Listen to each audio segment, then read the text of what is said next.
Welcome to another episode of the Tower 26B Racer Podcast. I'm Jim Linsky, once again here with Coach Jerry Rodriguez. Coach, how you doing, buddy? I'm good, Jim. How are you? Good to see you. I'm channeling my inner Michael Buffer today. I'm ready to do some announcing. Fired up, baby. Is an Iron Man looking for a new announcer? Or did they already They are. You are an Iron Man. I saw Mike Riley's taking a new gig as a tri-coach or something, a chief motivational guy. Or I thought he's retired. Go sit around, buddy. You've been working too hard. Riley, come on. Money talks. I saw that on for TriDot. Actually, when I saw that announcement, I thought, the gentleman that is in charge of that operation, who we haven't met, but we are friends on Facebook. I really admired him. I mean, I thought that was very, very clever on his part. So hats off to him. Good business Someone's thinking. doling out the scratch to get Riley to do something else, because I talked to him at Arizona last year. He said, I am done. I'm not doing anything. I'm just going to travel around with my wife, have some fun. All of a sudden I see him saying he's the chief motivational officer. Well, Talansky, what's your thoughts? You a chief motivational officer? Hats off to Jeff, the guy in charge of TriDot. It's too sweet, Rodriguez. Yeah. Who's our motivational officer? I'm not motivating anybody. Jim, that's obviously you. Come on, no.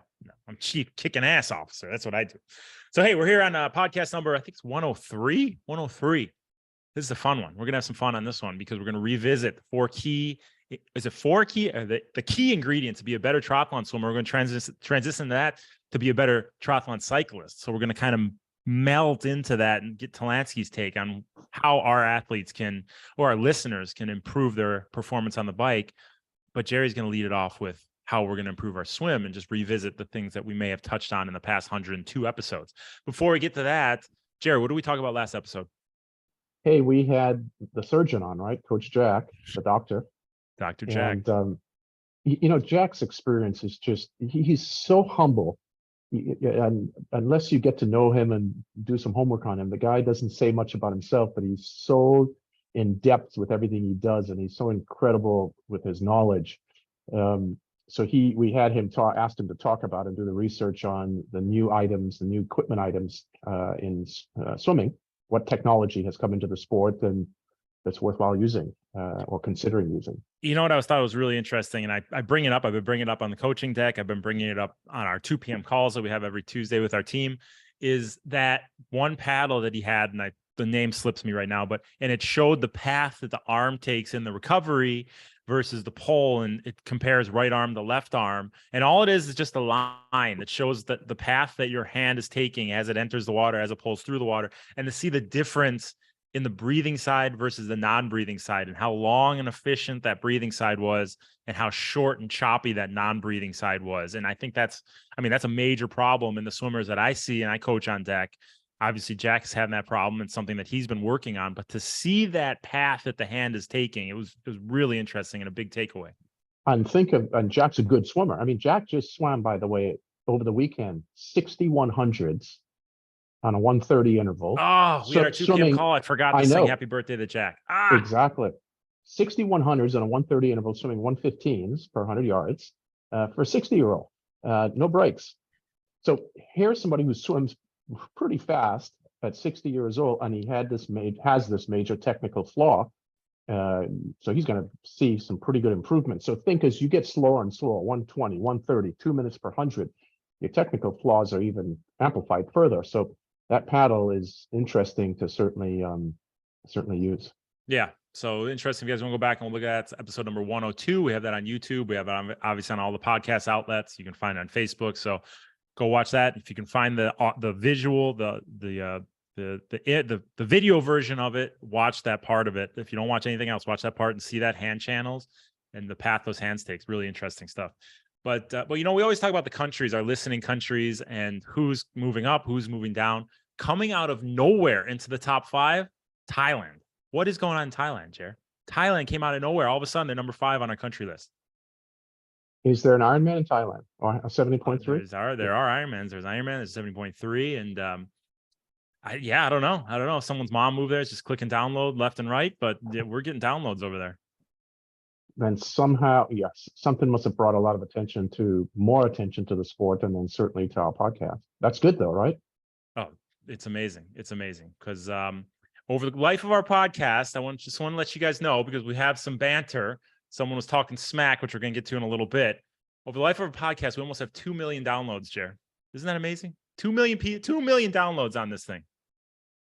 Pretty good for a little special niche, tiny niche podcast, right? Yeah, that's why Talansky's so nervous. Whenever he speaks, he's stuttering. He's just tripping over words because he's so nervous. We have 2 million people listening to us.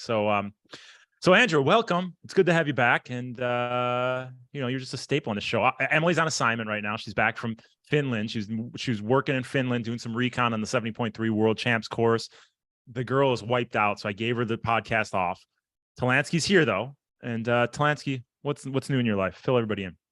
Man, we had our 2 p.m. call, and I realized at the end we ran out of time. I wanted Emily to tell everybody, yeah, she was over in Finland for Finland Gravel, which is an offshoot by the people who run SBT Gravel. But Valtteri, I'm a huge F1 fan, so Valtteri Bottas puts on, that's his event. That's why it's there. The guy loves gravel cycling, loves cycling. His girlfriend, Tiffany Cromwell, is a really exceptional professional female cyclist. She won the women's event there, but she races as a professional, like at the highest level of the sport. But he's a huge cycling fan, and I wanted to ask her. I was like, we need him to come over to the US and put on an event. But I, much like you forgot to mention Jack's birthday, I forgot to mention that. Too much to fit into an hour. And we have Jensen Button. He swims with us and he trains with us. I see him all over Calabasas here. So those Formula One guys, cyclists, triathletes, and darn good guys.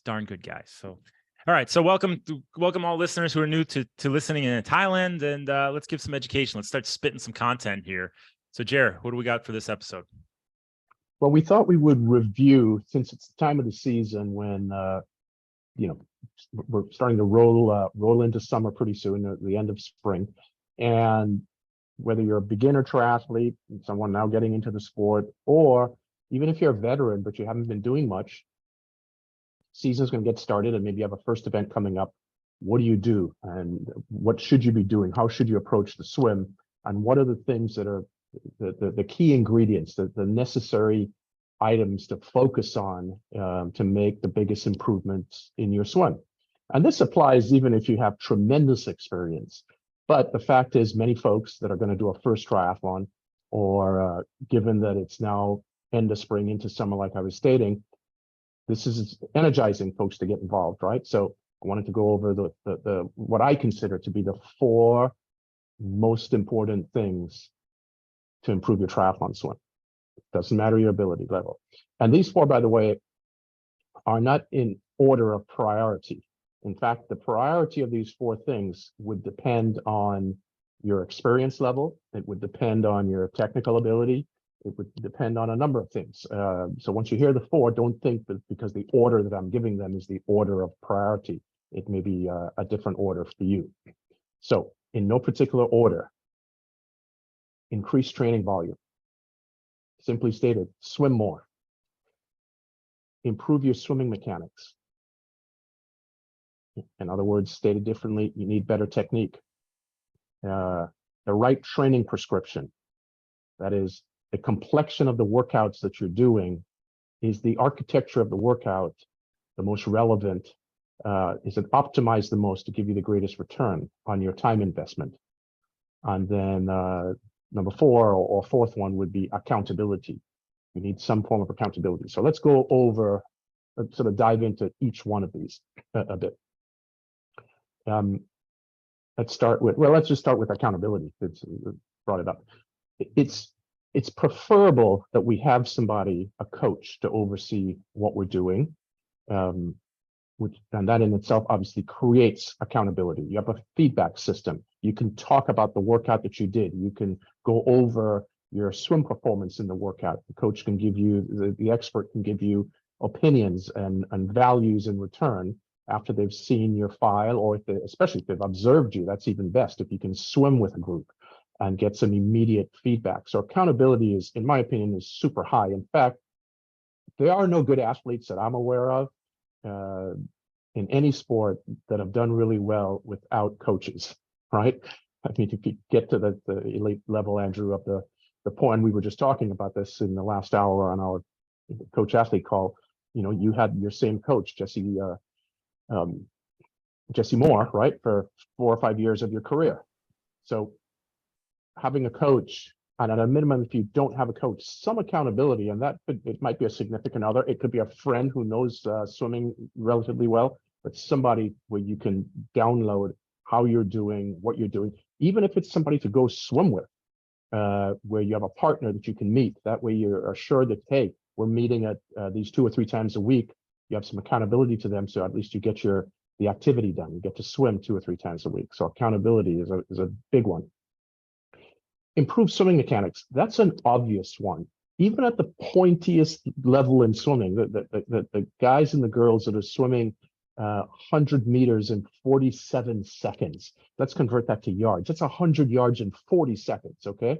I mean, yes, Andrew's shaking his head here. It's sort of unfathomable.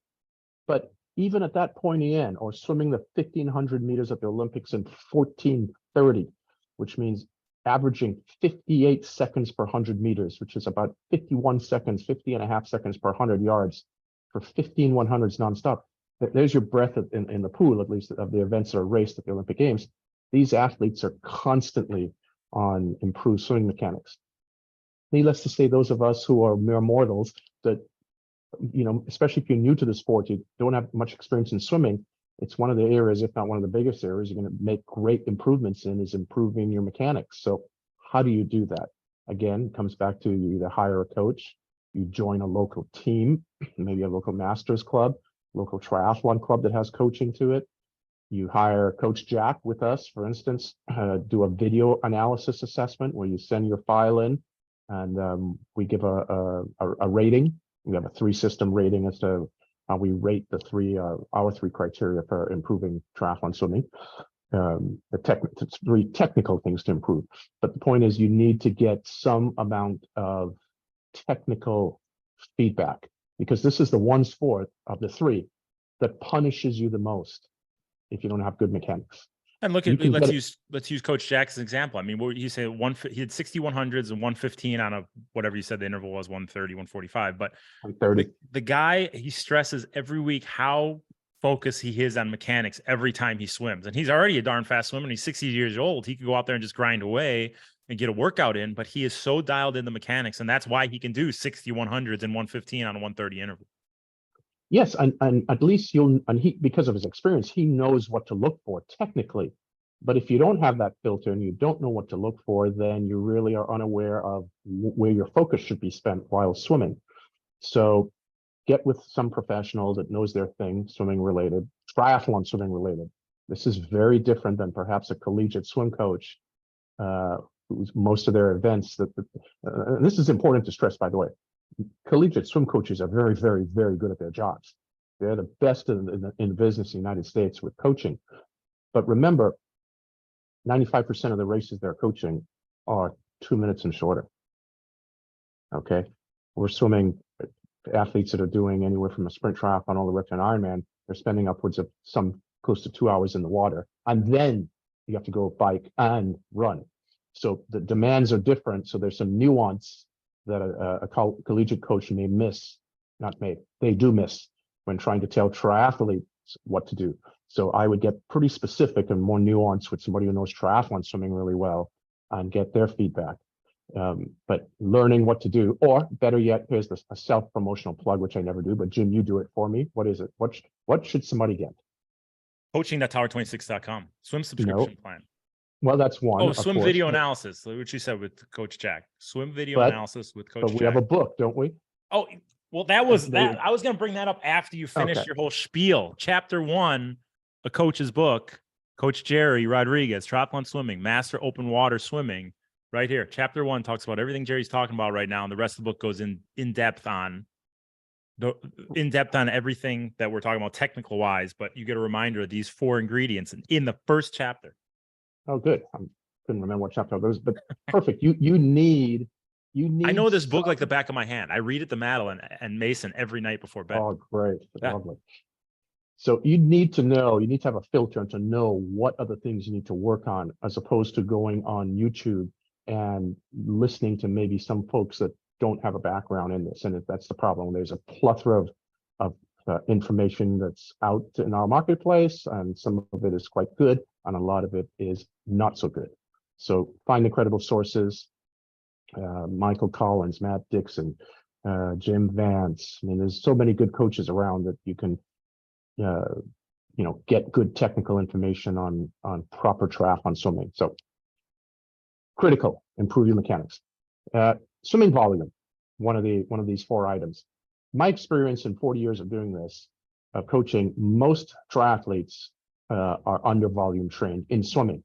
They're over volume trained in running, many, but they're under volume trained in swimming. And we see too much of, I swim once or twice a week for 30 minutes.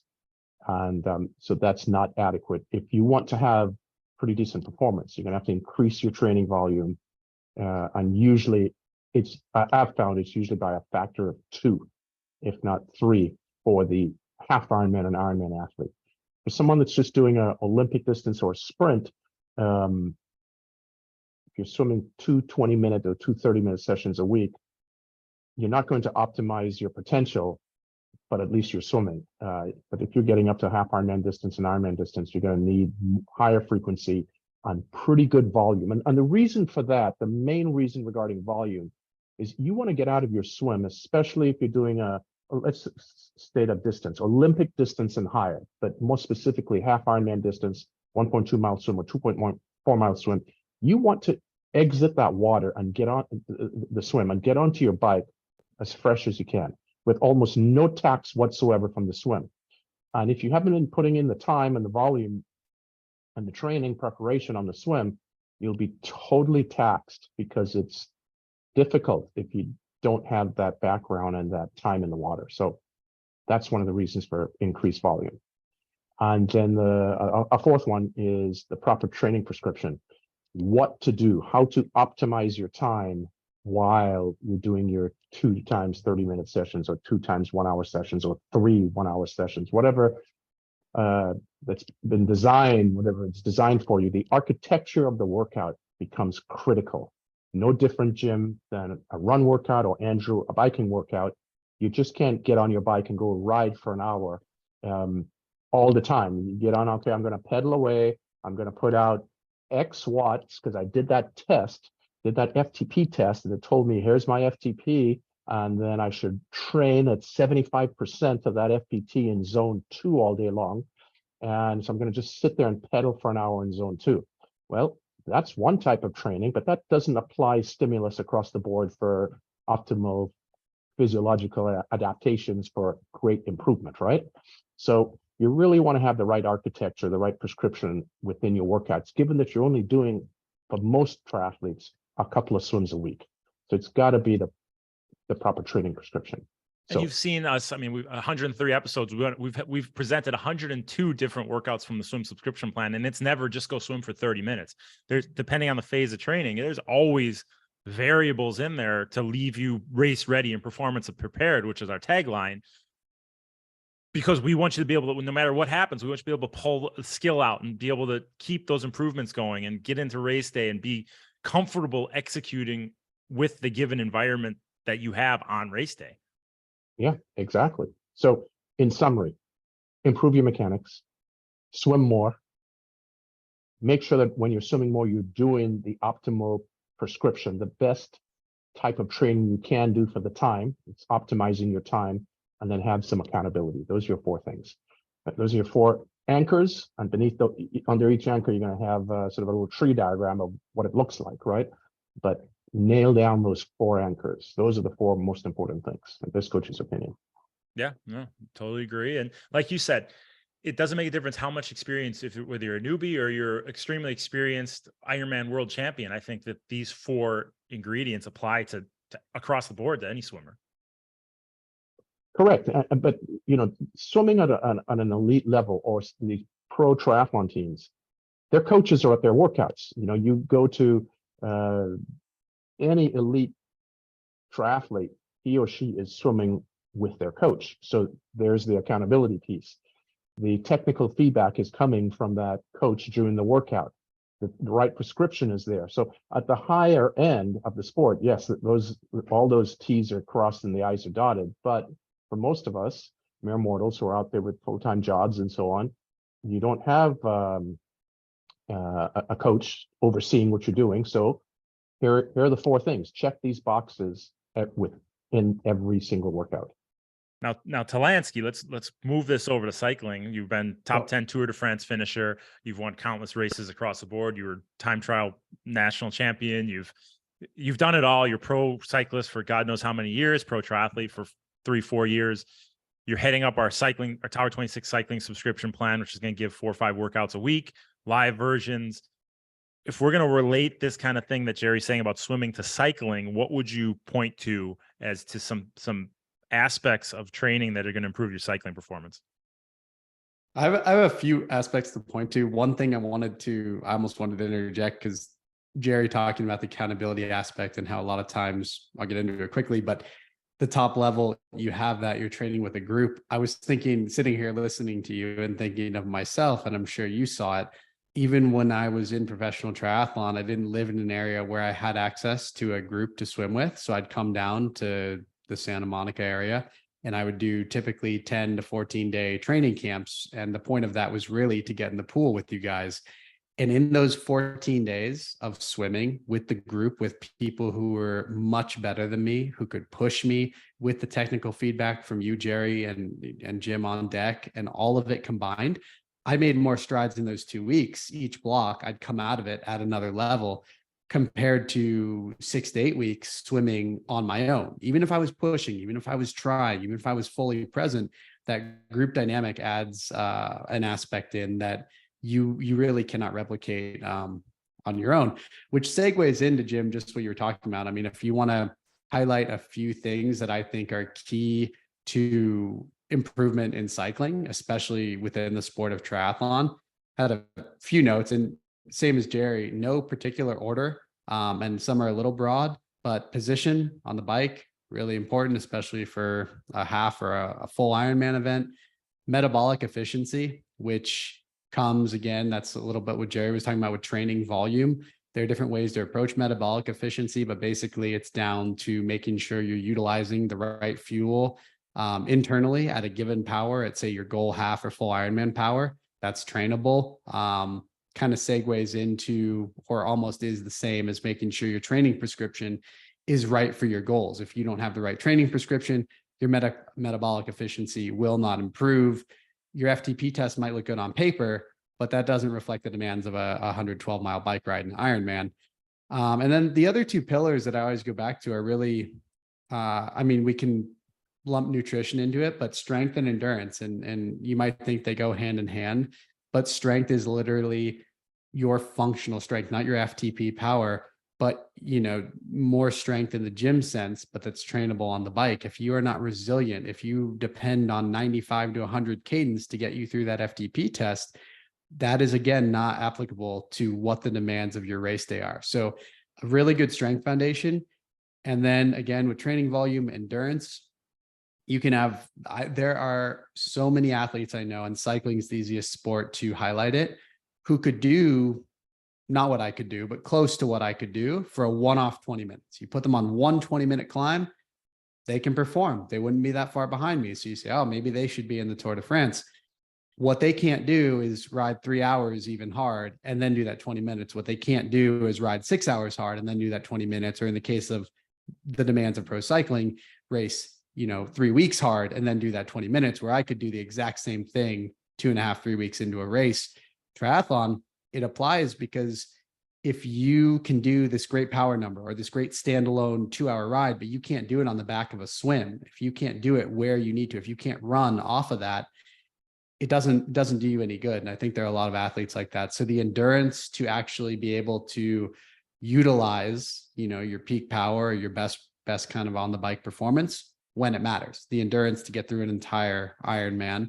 And we touched on swimming, but I really think the endurance for especially a full Ironman is built on the bike, because we can't really, you can, but it's not necessarily advisable to go on 6 or 7 hour runs. And very few athletes are going to spend 6 or 7 hours in the pool, but to sit on a saddle and turn the legs over for 6 hours, even for somebody who's more new to the sport, is doable with a proper buildup. So kind of the endurance aspect. And the final, to touch on accountability, I was thinking of, I made the mistake when I came to triathlon of really thinking that pro cycling was a pretty solitary sport when it came to training.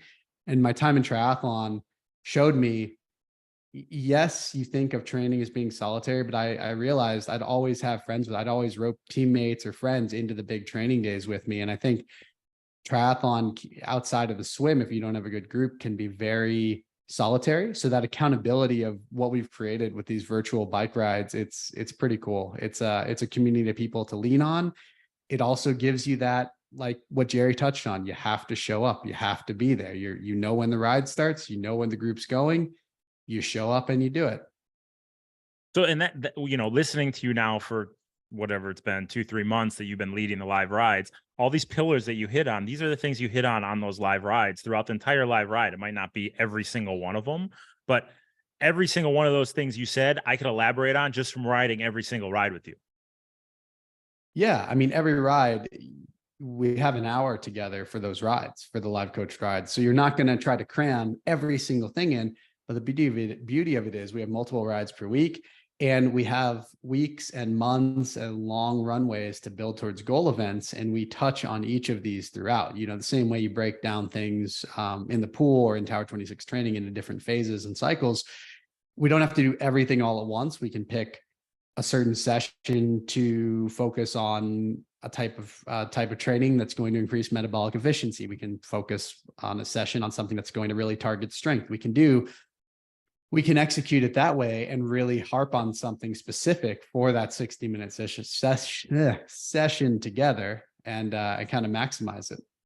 Yeah, and it subconsciously, ingrains into you, just like our 2 p.m. calls. We cover so much information in those 2 p.m. calls that maybe someone doesn't remember everything we say in those 2 p.m. in those calls, but everything that we cover, you never know when you're going to fall back on that type of thing on race day, on, in your training, in your thought process of approaching a race, that this stuff subconsciously gets into that mind and that psyche that you say, hey, you know what? I remember Andrew talking about this. Now I'm going to apply it here.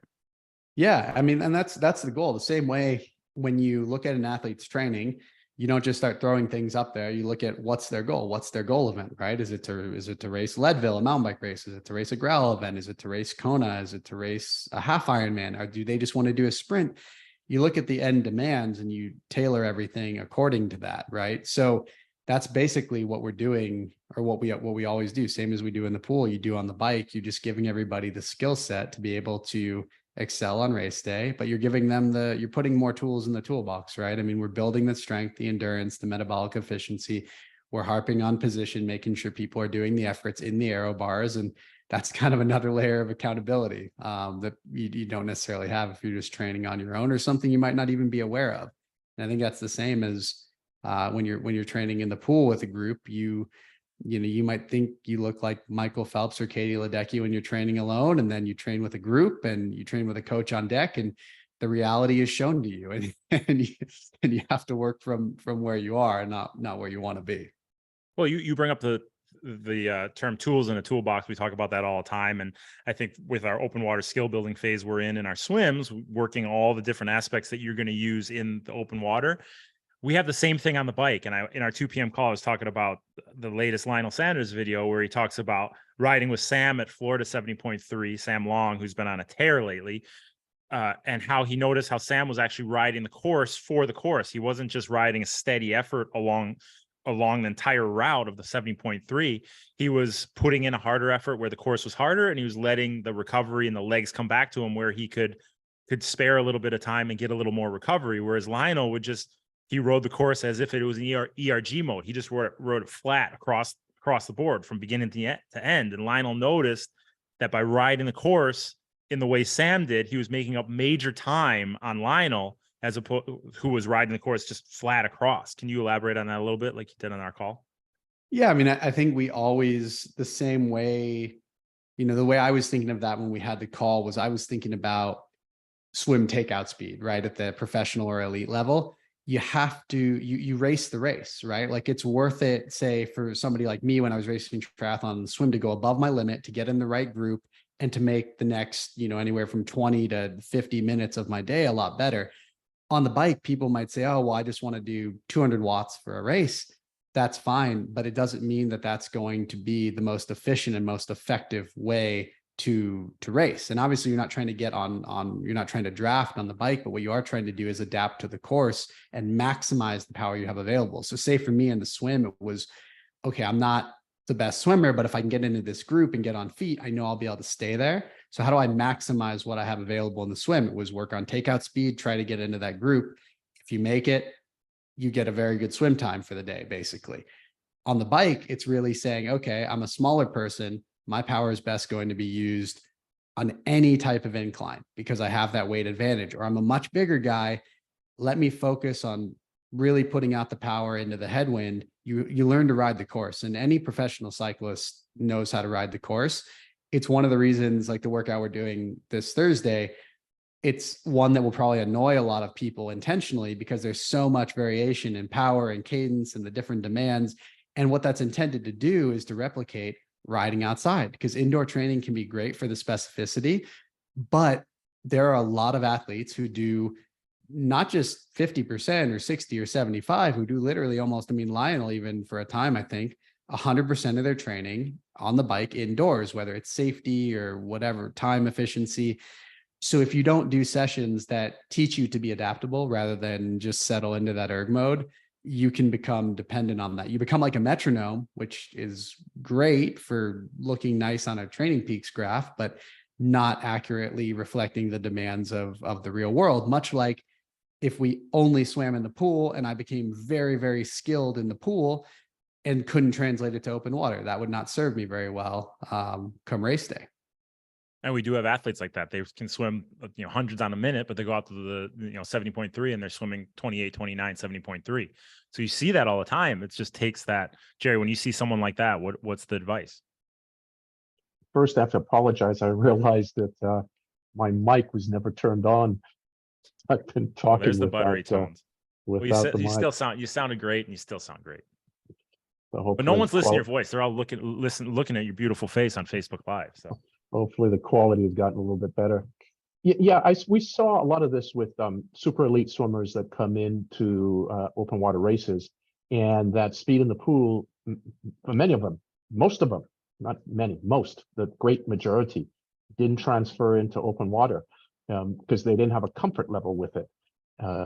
So they can't perform at the level they did in the pool. And conversely, we have some of our swimmers, our triathletes, who we've taught to swim really well, that came in with no swim background. In fact, a couple come to my mind, and we've taught them. Obviously, they built their foundation in the pool, but we did a whole lot of open water training. And then they were, one in particular I can think of, who you know really well, Sean Jefferson. I relate to him. Sean was a world-class runner, at least an American NCAA champion in the mile. So he's obviously very smart, because that's a race that requires smarts. But that guy was 4 or 5 minutes behind any lead pack in an ITU race when he came to us.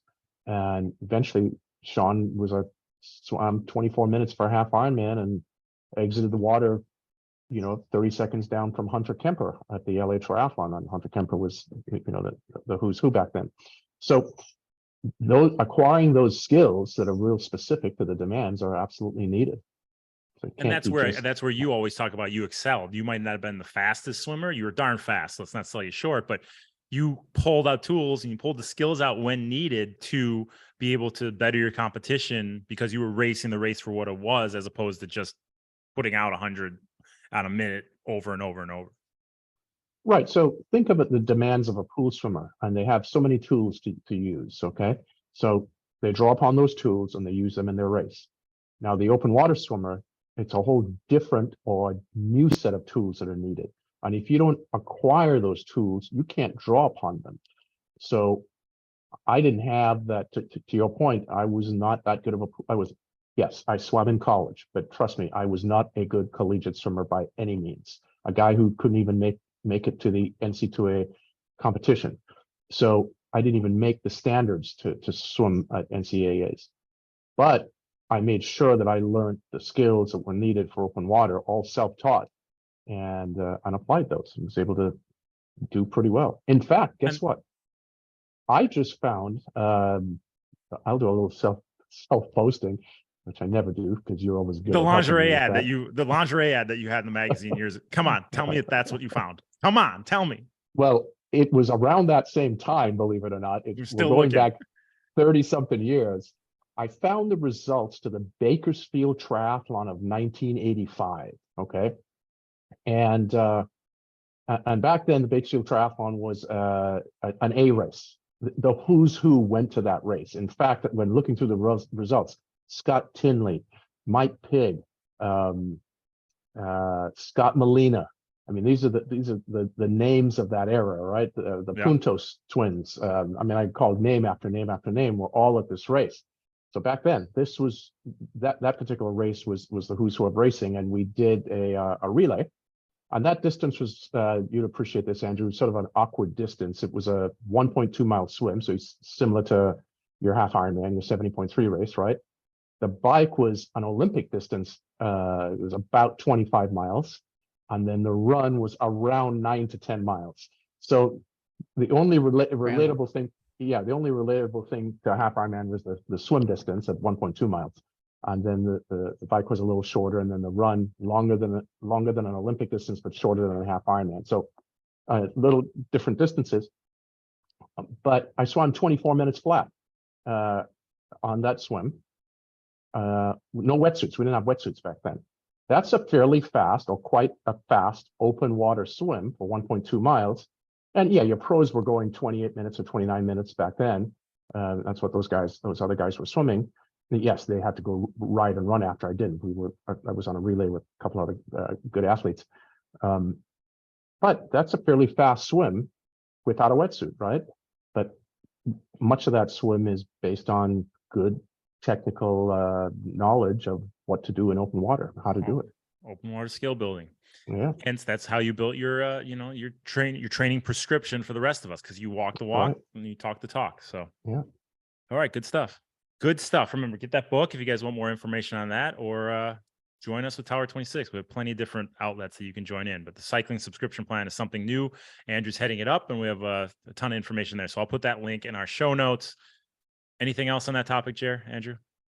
Did I miss anything? I'm just gonna say what you're talking about, the skill building or just being able to execute on race day. I mean, I think you were talking about yourself as a collegiate swimmer. I think I was actually pretty similar on the cycling end, is in that, yeah, I always had decent test numbers, but I wasn't the person you put on the CompuTrainer and ran through the threshold test off the sofa and they're like, oh, this guy is just, this is unbelievable, right? We've never seen anything like this. I was somebody where it was like, okay, those are good. And then ultimately it came down to figuring out how to use what I had available on race day and what suited me the best, what terrain suited me the best, how to put myself in situations to maximize what I had available. And I think the sport of triathlon, a lot of those factors in pro cycling aren't just under my control. There's 190 other people out there and they get to dictate the pace of the race and all of that. I don't choose the courses. I don't choose where I go to race. The team does and all of that. But in triathlon, you really have a lot of control over building out your skill set and then getting to utilize it appropriately on race day, whether that's on the swim, the bike, or the run. You get to choose the course that you're going to go race, unless it's the World Championships. You get to choose how you dole the effort you have available out on across all three of those disciplines within triathlon. So I think it's out of almost any sport, one of the most unique opportunities where a lot of it really is under your control. It's up to you to build out the toolbox, build out that skill set. And then on race day, you get direct feedback as to whether you executed it very well or utilized what you had available very well. That's it. There you go. Well said, guys.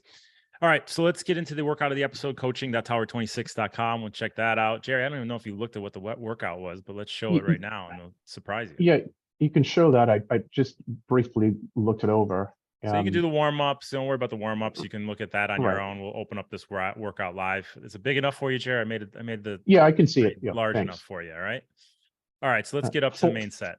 Fortunately, at my age, as Jack's age, one of the things I don't need, believe it or not, are glasses to read. I can still, my dad, who just turned 89, can still read without glasses. Does not need, so I'm hoping that gene carries me forward, because You didn't really have to make it that big, but I appreciate it anyway. I did it. You know what? I need it now. All this staring at computers. I need the glasses.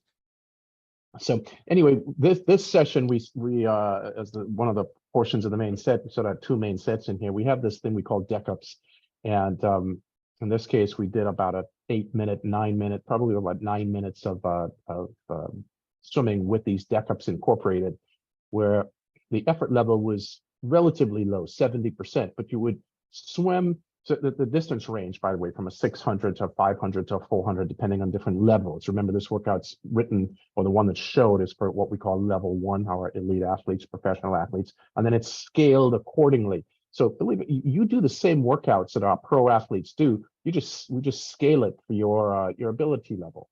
So if someone's doing a 600, in this case, our elite athletes, you might do a 400 or a 500 because the amount of time, it takes you the same amount of time as it would take them to do a 600 that it might take you to do a 300 or 400. So in this case, a 600 effort was only 70%, but you would dive in to start off or jump in. If your facility doesn't allow diving, you still stand on the pool deck, you jump into the pool if it doesn't allow you to dive, and then you push off, you swim a 100. We had our athletes sight 2 times per 25. So if you're in a short course pool, you'd be sighting 8 times per 100. And of course, if you're in a long course pool, meaning 50 meters, you'd still sight 8 times per 100. You just have to sight 4 times for the first 50, 4 times for the second 50. 25-yard, 25-meter pool, 2 times each length, 8 times total. So that's 8 sightings for the 100. You would immediately climb up. The moment you touch the wall at the 100, you immediately deck up. And then you would dive back in, turn around and dive back in, or jump back in if your facility doesn't allow diving. But not because it doesn't allow diving, you don't do the deck up. The purpose of this is to do the deck up, adapt to the heart rate spike that's going to occur, because that's what happens when you go from swimming in a horizontal level to standing up vertically and run to your bike in the transition area. So we build in these deck ups into our workouts for that adaptation reason. So you'd immediately dive back in or jump in, and then you repeat this for your distance, 400, 500, or 600. So we're doing 2 things here. We're sighting 8 times per 100. So if you're swimming a 500, for example, that's 40 sightings. So we're learning the skill of sighting. We're adapting to it. We're trying to become fluid at it, where it's not taxing to us, where we become very proficient, extremely efficient at sighting. The sighting for many people slows them down tremendously. And then, of course, you're building in these deck ups. So that was the first part. Then the main set itself, we did 3 swims that were approximately, Jim, I'd say 8 to 9 minutes in duration.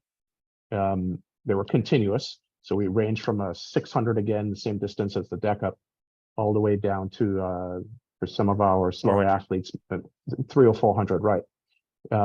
So that 600, we did just 3 of them. We took about a minute break in between each. Number 1, continuous with a minute rest. Effort level was going to be fairly moderate, aerobically moderate at about 80% output. So think of that as the folks who use 3 zones to train in. This would be zone 3 as an example. 1 minute break. There's no sighting in this. There's nothing. It's just 7, 8 minutes, 9 minutes of continuous swimming. Minute break. Second one, number 2, this is where you need a partner. And this comes back to that accountability thing earlier. If you have a partner with you that you could be accountable with and they're equal speed, this is where you want to use them. You would use your partner here with you. You would swim that 600. You would push off first. They would push off behind you, sit on your feet. You would swim a 100 at 85% effort. So pretty high effort, moving up to sort of zone 2 now, or I'm sorry, zone 2, upper aerobic output. You would sight 2 times per 25 here. So that's 8 sights for the 100. And then at the end of the 100, you'd pull over to the side, let the person who is sitting behind you, your partner, your accountable partner, they would take the lead, and then you would hop onto their feet and draft. And while you're drafting, you would only sight or need to sight 1 time per 25. So that's 4 times for the 100. And what you're trying to do there is become super efficient and reduce effort a bit, sit on their feet, get some recovery in, and then switch off again at the end of the 100. So each 100, you would take the lead. You would lead 1, draft 1, lead 1, draft 1. Minute break. And then we did that again for number 3, but this time we upped the effort by shortening the distance. So you only let out a 50. So you go up 50 fast, stop, partner would go ahead. They would go fast. You would sit on their feet, try to recover in that 50, and you'd cycle through that for the duration of your distance. So that was the main set, 3 of those. And that notice gets, we did note at the bottom, if you don't have a partner, you can still do this workout. You don't just say, oh, I don't have a partner, I'm out of here. You still do the workout. You just vary the efforts based on, the distance and the number that you're on. Correct. Exactly. So it's all laid out there in the workout for you. And that workout's opened up free so anyone can see it on our website. Yeah, I'll tell Christoph as soon as we get this up, it will be opened. And yeah, we work all those skills in. Go ahead, Jer. Well, and we wrap up all of these sets, especially during this phase of the season, when we're in our skill building phase and our race ready phase, which will be coming up. This is a phase of the season where we almost always do pulling after we do skill building things, because sighting on deck ups, on drafting, and pace lining, and takeout speed, all of these things end up being somewhat disruptive to mechanics for a period of time until you get super fluid and build that skill out. So after we do sets like this, I always like to come back to coaching me. I put the hat on, go, okay, what do we need to do? We need to quiet down mechanics and get back to good swimming form that may have gotten broken up a bit during this earlier part of the phase. So we ended this workout with about a approximately 10-minute pull with your gear on, snorkel on, ankle strap on, pull buoy on. Don't skip the pull. But here, I just wanted to show, I took a video at the pool the other day. If you guys are watching live on YouTube or on Facebook Live, just watching, we were working on our sighting and integrating that into the stroke. And I just want to show how many times you see heads pop up. You see Christoph right here. He'll actually wave to the camera on this stroke right here. But we apply that to swimming. We work it into the fluidity of the stroke. And yeah, so if you think doing deck ups, you look like a maniac, or practicing the sighting, there's Sandy practicing right there. It's what we do every single session now that we're in this phase of training. So don't feel like, hey, I'm not going to do that. I don't look like a real swimmer by practicing that sighting, or I look like a moron jumping up on the deck and jumping back in. What are people going to think about me? These are all the skills you need on race day to have your best performance possible. So don't just skip out on it because you're worried about what others think. Let's make sure that you're working on those skills and getting them in. So go to coaching.tower26.com and check out those workouts. And like we said, we will open up that last one that Jerry just described for everyone to check out, the audio and video versions of it. So, all right. So in lieu of a video this week, I've been sitting on a question for some time here, Jer, from Larry Peters, came in via YouTube. He said, thanks for the great podcast and videos. I've been listening for a couple years and I love your show. I'm interested to see Jim demonstrate the swim cord finish with such a deep bend in his wrist. I hear swim guidance talk so much about not bending the wrist during the setup and propulsion phase. It's interesting to see and hear you recommend a deep bend in the wrist with the finish of the stroke. I understand how fingertips pointing to the back wall would push you downward somewhat in addition to forward. Does the wrist bend this much during the finish of your actual swim stroke, as well as does it apply as well when you do the swim cords? It does look like your wrist had a little less bend in it when you put all the phases together, which I think is probably a more natural ergonomic position for the wrist. Thank you. All right, I'm going to get the stretch cords. And Jared, I just want you to watch. And can you talk about the bend at the end of you can talk about the setup, propulsion, all the phases, but can you talk about what Larry's talking about there, the finish of the stroke? Yeah, absolutely. Let me see if you're going to demonstrate this? I'm going to get up right now and demonstrate. I have my other this is a high-tech production here, Jay. I got my other camera set up. Let me see if I can get the sound to work. Can you hear me? You've got the hang on, I got to switch sound. I'm going to switch sound. Okay, again, internal microphone, speaker, built-in internals. Okay, can you hear me? Yes, we can hear you. You're good. There we go. Okay, I had to turn off the headphones. All right, so you're going to get your stretch cords. You're going to wrap that. Oh, so you've got that already set up. Got jelly bean for a minute. My stretch cord's caught under the door. Hang on. Talk, Jared. So we actually have a video of this up on YouTube already with Jim and I believe myself also doing these stretch cords. What was the gentleman's name, Andrew? Larry, was it? Larry. Yeah.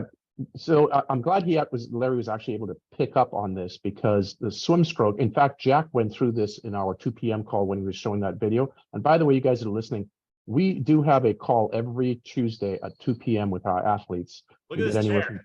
Check out this chair. And we got you, buddy. that, Sorry, go ahead. so we have this call on Tuesdays where we go over technical things with our athletes, swimming, biking, and running related. So Jim, if you're ready, can you show that, please? Right, let's do it. The garage Okay. course, my nemesis today. All right, here we go.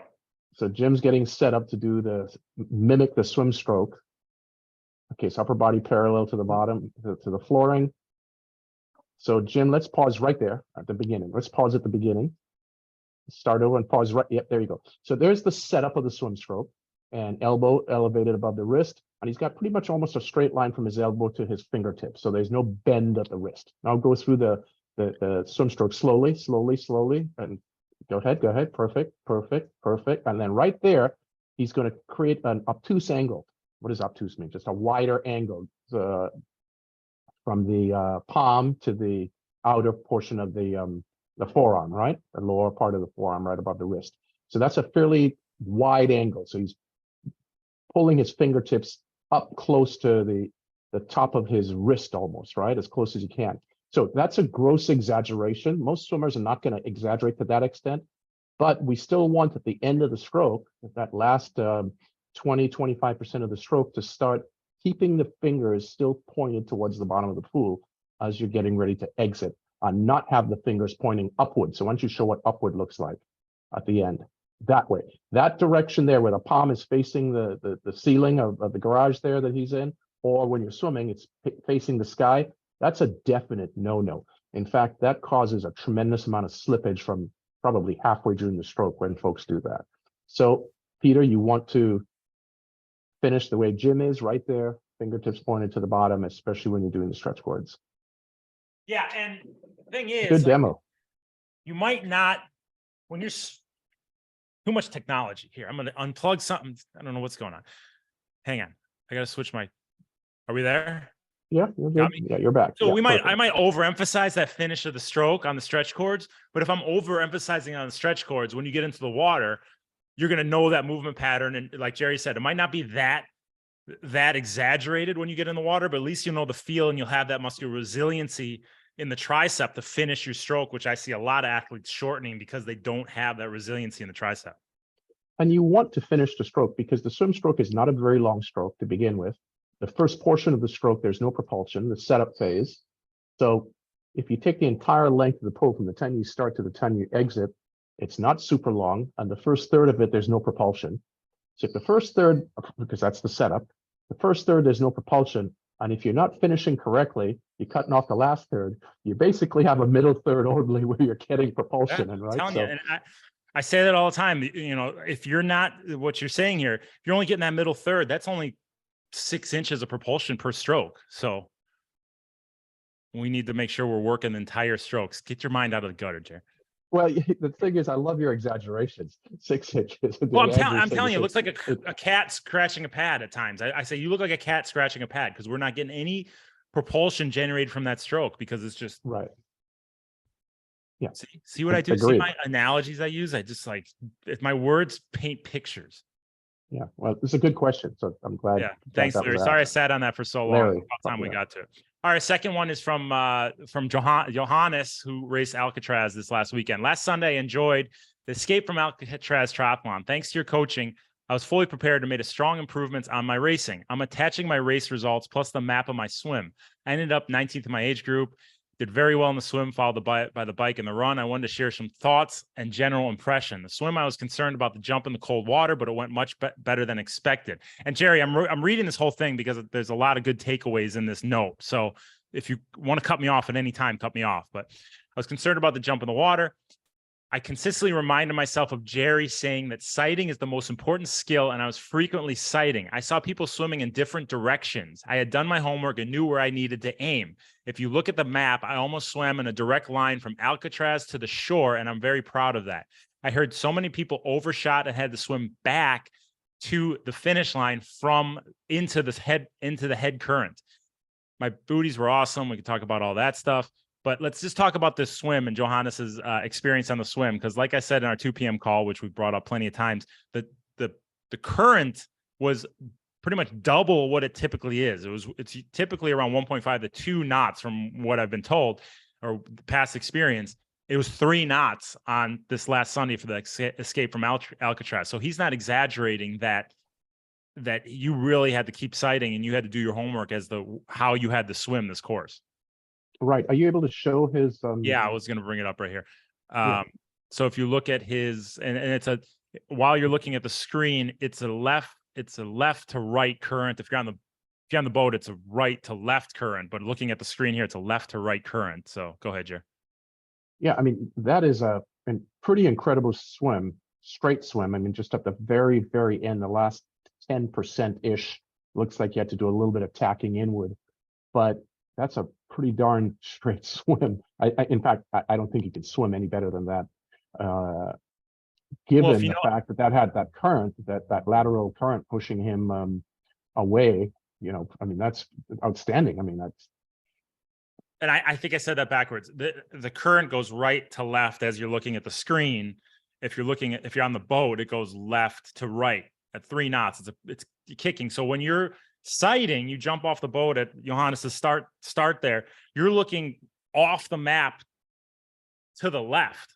You have to swim to the left pretty much the entire way in order to finish a mile, which is to the right at that finish. So he did an amazing job at playing that current, and we've seen a lot of examples of this past weekend. Another athlete that we know having to swim back to that finish line, which is always a pain in the butt into the current. So he did his homework, he practiced his sighting, and you see the results. So amazing swim there, Johannes. Yeah, it was really, really well done. Congrats. So give him a shout out. All right, the last thing was a YouTube comment that we had. Jerry, you want to talk about this YouTube comment? You want to go over remind that? me. We have time. Sure. Mike Smith on the last episode, he wrote, "Spare the endless self-promotion and get to the meat and potatoes, please." So he wrote that on our last podcast comment on YouTube. Oh yeah, I recall seeing that. So I understand that, and I appreciate that feedback. There are a couple of things. Podcasts have, at least to my knowledge, the ones that I listen to, there are a couple of ways to do podcasts. One, once you build up an audience like we have, you sell advertising, or you don't, right? The folks that sell advertising, their ads put in throughout the podcast, the beginning, 2 or 3 times in between, and at the end. And then the podcasts that don't have advertising have some sort of promotion. In our case, we promote our product services. We provide what I think to be good education for our listeners, and then we talk about our services that we have to sell. It is our time, and this is how I make a living. It's how you make a living, Jim, and this is how Andrew, how you make a living. So if somebody doesn't want to listen to our self-promotion, well, you have choices, because there are many other podcasts that you can go listen to. And if you're bothered by that, like I stated, you have choices. One of the things that I think that anytime things like this come in, you have to do some self-reflection and say, okay, what's Mike was the gentleman's name? Yeah. What's Mike really saying? And he's saying, I think, hey, get to the stuff I want to listen to, because I know enough about your services and you talk about it every single time.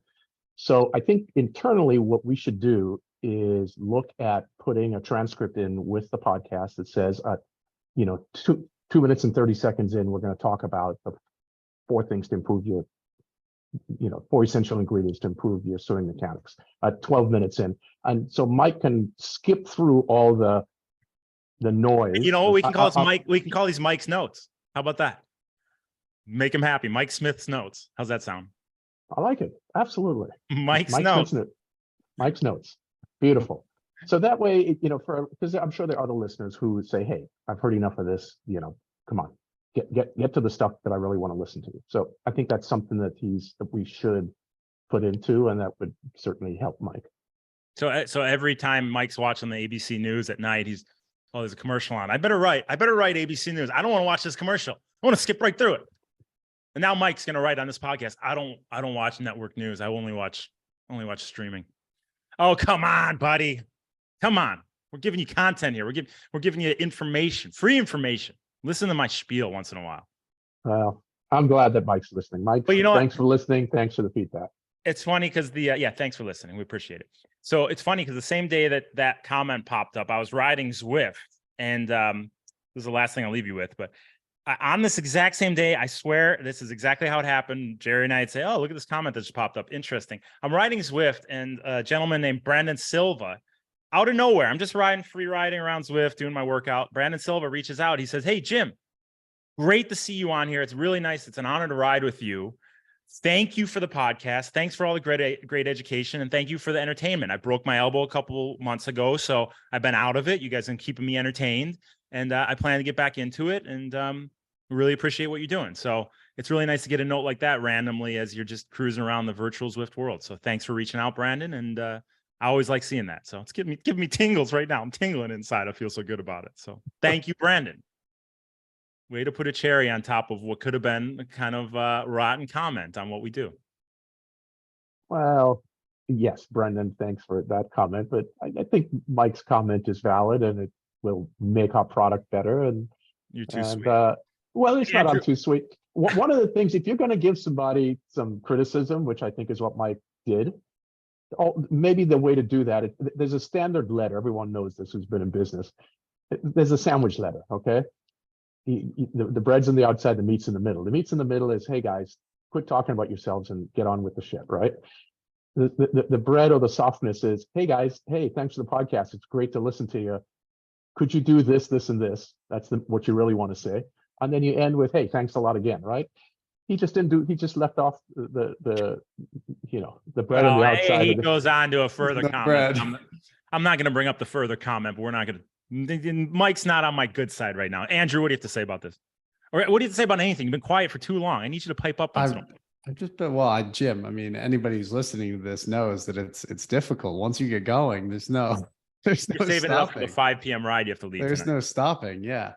No, it's I think like what Jerry said, that was a great way to describe it. He just the meat. There was no fresh bread on either side of that comment. But also what Jerry said is true. I mean, some of my favorite podcasts I listen to, there's an intro, then there's scripted ads.